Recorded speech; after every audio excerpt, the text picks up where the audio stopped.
40inbox.com here, and we're going to be checking out this post called Can I Afford a $1,200 Apartment on a $47,500 salary on r slash personal finance. So I thought this would be pretty interesting.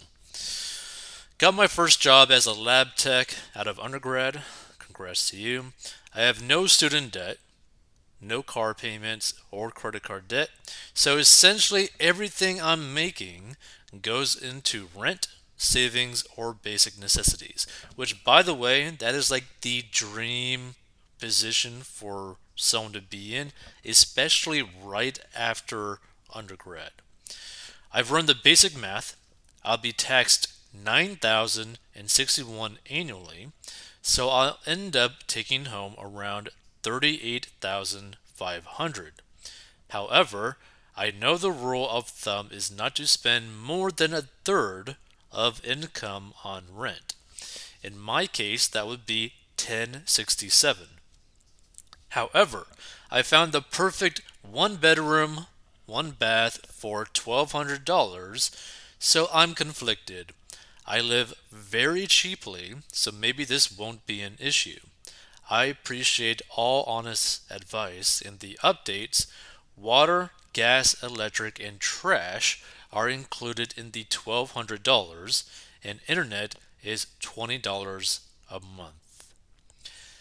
So, oh, and this person says that they're 22, and this is in Philadelphia. They have no car or debt of any kind, and they spend very little on clothes, and their only monthly expenses are food and occasionally a night out at a dive bar. They have 15,000 in savings, but will try to avoid usage of this at all costs. Props to you. And they plan on going to grad school for my PhD in 2 years, molecular biology. So the thing is, this person is in like a very unique situation, unlike a lot of other people at this age, where financially speaking, they are extremely healthy. They have an emergency fund, right? They have no debt. They have very little expenses. So, pretty much, this person is basically like very clearly able to spend less than what they make, which is like the most basic common sense form of personal finance. Yeah, like if I was this person in this situation, I would be willing to rent an apartment only making 47,500, right? At 1,200 apartment, right?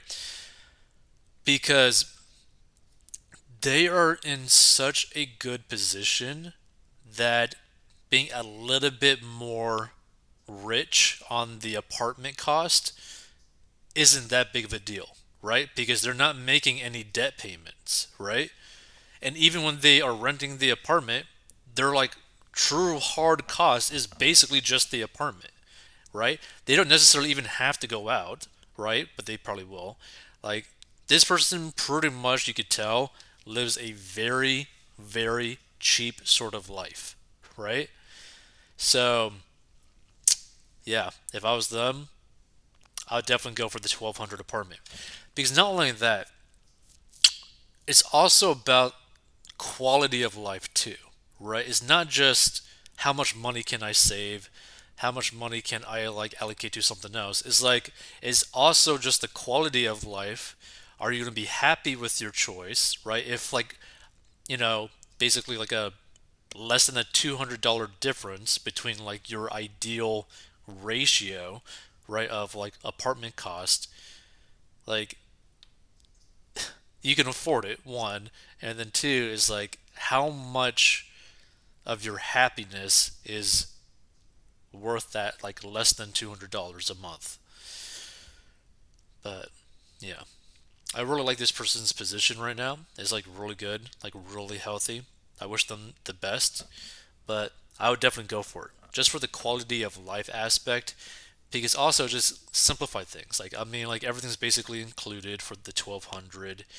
It'd probably be very easy to maintain being an apartment. So yeah, not a bad option. Let's see some of these choices. Go for it. The total is a bit high, but if you don't have any other financial obligations, then you should be fine so long as the property management qualifies you. The income rule is more of a guideline, but it's called personal finance for a reason. I agree. The bigger question is, would this place make you happy? I would say that this would probably make this individual happy because they describe this as like the perfect apartment. So does it have what you want? Do you like the neighborhood? Is the commute comfortably short? Is the building managed well? Finally, does the rent price seem fair relative to other rental options in the area? If there is something similar for $1,000, I wouldn't take it. If not, I would.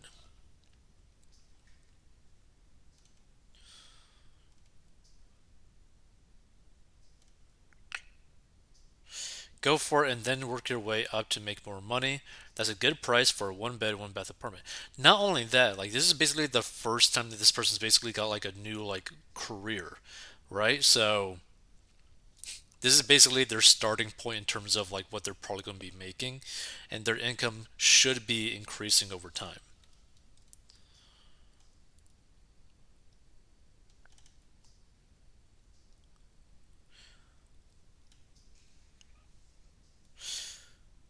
Yeah.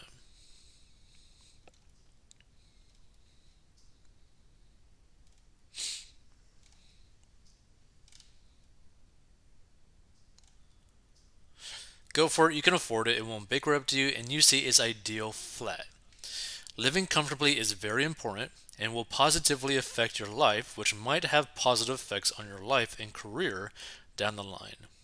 So this person says you'll bring home 1428 or 2800 per month and have 1600 per month left over. Since you have no car to worry about, this seems like a good deal. No car, no insurance, no gas, no maintenance, no random flat tires or repairs to worry about. Put that 15K into an HYSA to get 3 to 5% just sitting there, which is basically HYSA is just a high yield savings account. Pick a major bank to do this with, and most of them pay interest each month.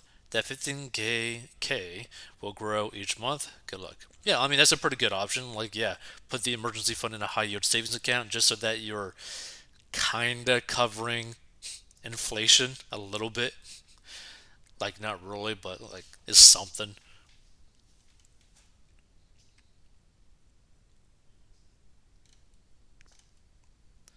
Yeah, see, I like the idea because it's more about the simplicity of it. Like all the utilities included, basically, you know what you're going to be basically out every single month, pretty much to like the dollar almost, which is pretty nice to know.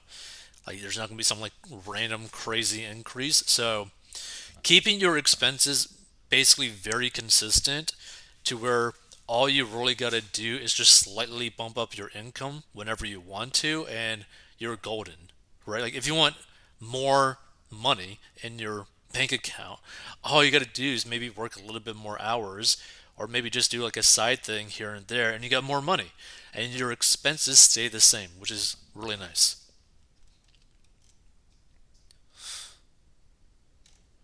But yeah.